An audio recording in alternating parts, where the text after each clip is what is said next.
You're going to tuck your bottom leg in, and you're going to begin to extend your partner here. Our top leg, pass it up over the top, and force our partner's knee to fold down to the floor. Suppose you can lock your hands. Today we're going to look at defending the guillotine from the bottom of half guard.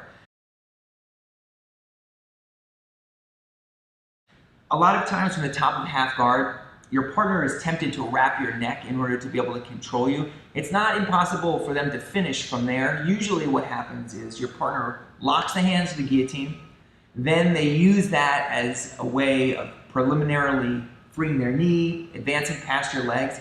Then they're either in the cross side or the mount, and they finish from there. Even if you roll, your neck is already exposed, so it creates a whole cascade of problems.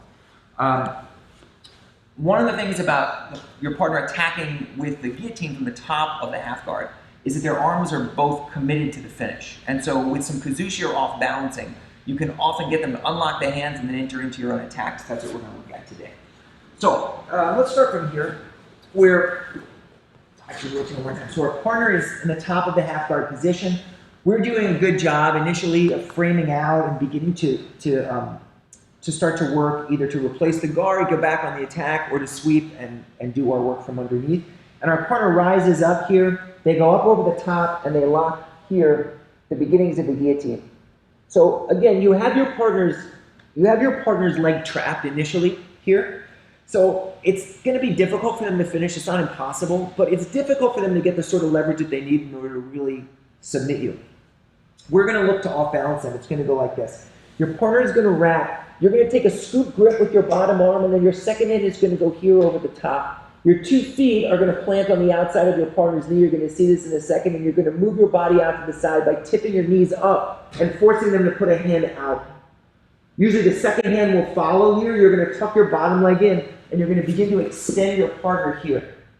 So the bottom leg goes underneath our partner's leg, and we're going to go shin behind our partner's hamstring. Your top leg is going to feed up over the top. Because now, out of this extended position, you have your partner's leg elongated. This is a prime target for us to take our top leg, pass it up over the top, and force our partner's knee to fold down to the floor. From here, you're going to use your top hand, you're going to cover your partner's toes, and feed directly here to expose the heel. Once the heel is exposed, you can lock your hands. We're going to begin to put some pressure. If our partner stays here and doesn't move, then the finish is on. But most people, sophisticated partners who know what the heel hook is, they're going to effect a roll. So as you begin to put pressure this way, your partner's going to roll. You're going to put your head down, switch your feet to the outside, land in here in the outside position. Now you have outside ashi, and you're ready to finish with the heel hook on the outside position. So let's look at it from the reverse angle. Our partner's in the top of the half guard. We're on the bottom, and we're working here. We're creating a frame. We're trying to maintain distance. But our partner sits up. So if your partner stays low here, oftentimes you can use this as a point of contact. But sometimes a strong person will sit up, and then they'll come diving over the top and wrap your neck. When this happens here, especially if they have the 2 hands connected and your arm is on the outside, it can be a little bit intimidating. So we're going to control here on the outside. We're going to take a scoop grip. We're going to take our 2 heels, draw them back, and plant our feet on the floor. Now we're going to tip our knees. As we tip our knees, we're going to start the process of making our partner, sacrificing our partner's balance to the outside. As that happens, they have to put an arm out. If they don't put an arm out, look what happens. We tilt, and we simply follow them up to the top position. So most people are going to be incentivized to take this arm out and plant it on the floor. When that happens, now your head is, the guillotine is a little less effective. You have a chance to pommel your foot inside. So we tilt the knees, we plant the foot, move the hip. Placing the foot on the inside now, we have this half butterfly guard position. We're going to use this to extend and tilt, moving our partner out into this good position. So rotate please back. What do we have? We have a foot behind our partner's hamstring, 1. We have a second leg on the inside, 2. We have a scoop grip, 3.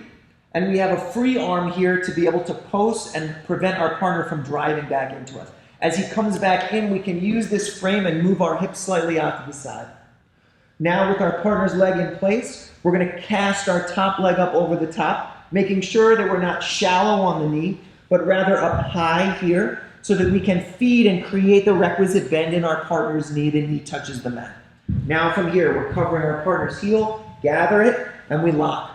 When we're ready to put some pressure, we're going to start by extending and rotating. You have the finish, or if your partner begins to rotate, you're simply going to follow them through, switching your feet from the inside to the outside. We land here in a good finishing position with our knees tilting and our grip locked. We're ready to attack. So not only are you defending the guillotine from the bottom position, but you're off balancing your partner, you're setting up your own attack, and even if all of that doesn't work out for you, you're still landing in a position where you're on the offensive, your partner's grips have been broken, and you're ready to start to move again. Hopefully this was helpful for you, you enjoyed it, and we'll see you soon.